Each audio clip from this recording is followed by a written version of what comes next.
Ahora sí, ya para ir cerrando definitivamente la cursada de hoy sábado, 23 de mayo, lo último que quiero decir es, una de las objeciones más grandes de las consecuencias relativistas que tuvo la teoría del giro lingüístico, en general, en el sentido amplio, giro lingüístico, no específicamente de Hayden-White, pero Hayden-White fue uno de los que la formuló de manera más sofisticada y con mejores, digamos, de manera más, como yendo hasta el final en las consecuencias que traía, como ustedes acaban de ver y van a ver en los textos, es explícitamente relativista, digamos.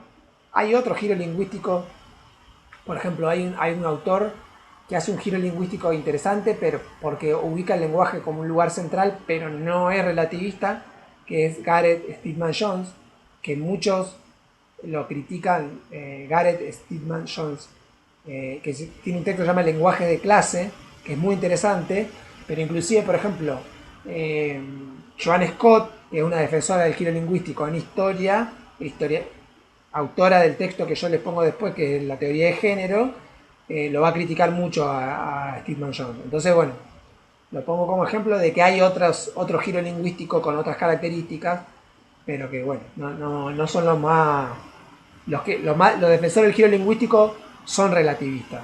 Y para ello el relativismo va a haber una defensa política inclusive del relativismo, porque va a decir el relativismo, por ejemplo, cuando leamos Butler, cuando leamos Scott, es interesantísimo porque Scott dice, a mí el relativismo del giro lingüístico me permite denunciar el patriarcado implícito en la historia. O cuando leamos Chakrabarty, etcétera, el giro lingüístico, o sea, sin giro lingüístico es muy difícil de pensar tanto la teoría de género académica como el giro de colonial. Entonces, o sea, es cierto que tuvo un montón de consecuencias relativistas, pero muchas de esas consecuencias relativistas nos permitieron abandonar una concepción esencialista del conocimiento.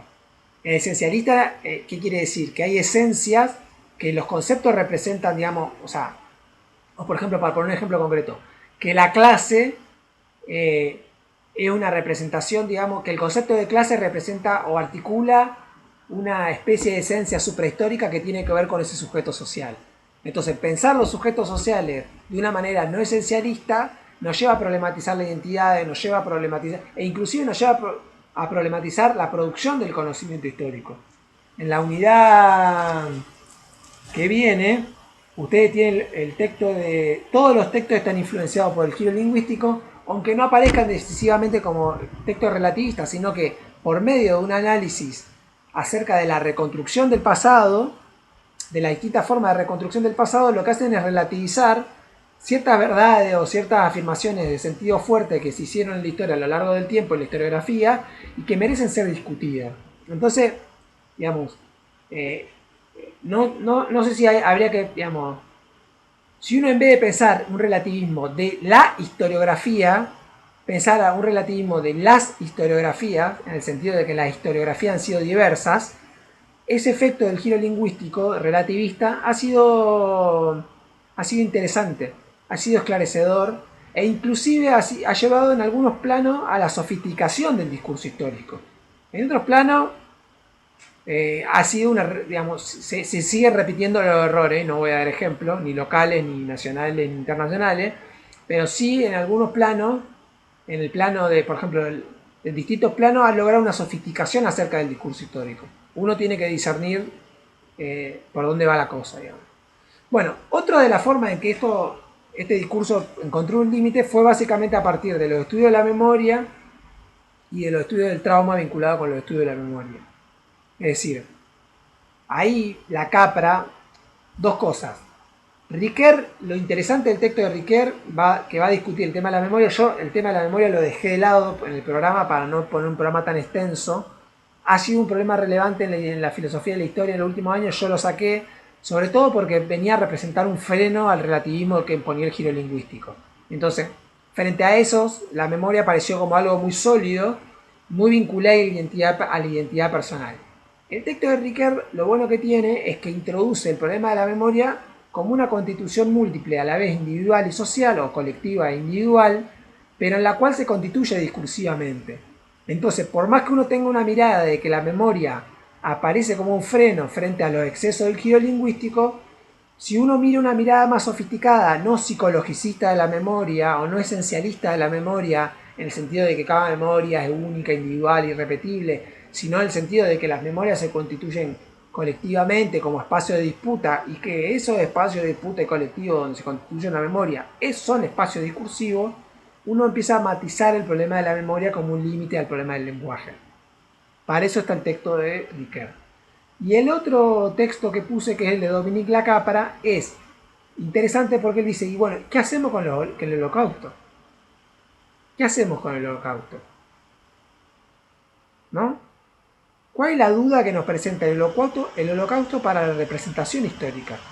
Uno puede reconocer una mirada sobre la representación histórica, el problema es qué pasa frente al holocausto. Entonces, bueno, a mí me interesa el texto más que la respuesta acerca de la posición del trauma y toda la discusión de la categoría de trauma y de la categoría del putting out, que es como la puesta en discusión de lo que a uno le sucede con los hechos traumáticos y todo eso que en la segunda mitad del texto. A mí me interesa la primera mitad del texto cuando él discute dos grandes posiciones acerca del conocimiento histórico, la positivista y la constructivista, y en todo caso él quiere poner una tercera posición que es esta de trauma, pero más allá de eso, lo interesante es cómo él ubica o da cuenta de lo problemático de que son los sucesos traumáticos, los sucesos límites, va a decir él, para esta discusión acerca de la representación. Entonces ahí habría un problema, digamos, de que no parecería como ser bastante, digamos, finita la lista. Sería aún más reducida la lista de posibilidades de tramar. Por más que nosotros reconozcamos la dimensión estructurante de los discursos, tenemos que reconocer que esa dimensión estructurante no puede ser completamente libre. Y ello el ejemplo que le ponía a partir del problema del holocausto, la dictadura militar y la narración de las memorias de las identidades individuales. Entonces ahí está el punto, digamos, ¿no? Y es como, es decir, uno no puede dejar de reconocer, por ejemplo, la violencia implícita que hay cuando alguna persona, digamos, con argumentos del orden retórico, discursivo, filosófico, le niega a otra persona que se pueda nominar de una manera distinta en la cual su cuerpo es percibido socialmente.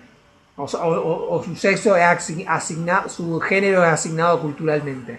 Por ejemplo, en el caso de las identidades trans, ¿no? Cuando uno escucha que dicen, bueno, vos sos un hombre, por más que te llames con el nombre que te llames, es decir, que hay una negación de las consecuencias identitarias del relativismo que plantea el giro lingüístico. Cuando esa negación opera, uno no puede dejar de reconocer la violencia que implica para esa identidad disidente. Entonces, si uno da vuelta el ejemplo, también se pregunta acerca de, bueno, uno puede ir hasta el final y negar esa modificación en las propias identidades, porque esa modificación, por más que se produce en la esfera discursiva, apela en última instancia a cierta cuestión, digamos, identitaria básica, por no decir esencial. Entonces fíjense que el problema de las identidades, en el cual las memorias cumplen un rol clave, y el problema, digamos, de los sucesos traumáticos, que acá también aparece como un elemento en la identidad personal, el ejemplo que yo pongo, aparecen como un límite para esta cuestión, digamos, de la posibilidad. Uno puede reconocer, yo lo he escuchado de algunos colegas, diciendo, o sea, de manera, bueno, esta cuestión de la autopercepción.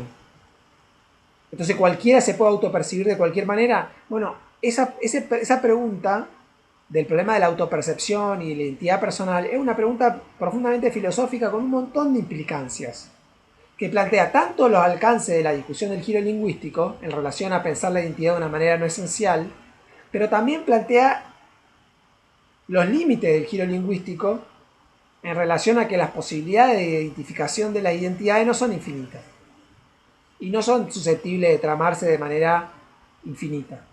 Entonces ahí hay un problema de los esencialismos implícitos que ha sido tematizado. Pongo ese ejemplo que no está muy bien desarrollado, podría mejorarlo. Recomiendo a aquello que le interese discutir este punto en la teoría queer, el texto de Judith Butler que nombré ayer, de cuerpos en disputa, el género en disputa, perdón. Pero básicamente esta discusión emerge en todos los límites que tiene que ver con la discusión del giro lingüístico a partir de esta discusión. ¿Tá? Entonces, los textos están puestos para matizar un poco las afirmaciones tan relativistas del texto de Hayden White o de Roland Barthes. Bueno, con esto yo ya estaría cerrando, voy a cortar acá la grabación.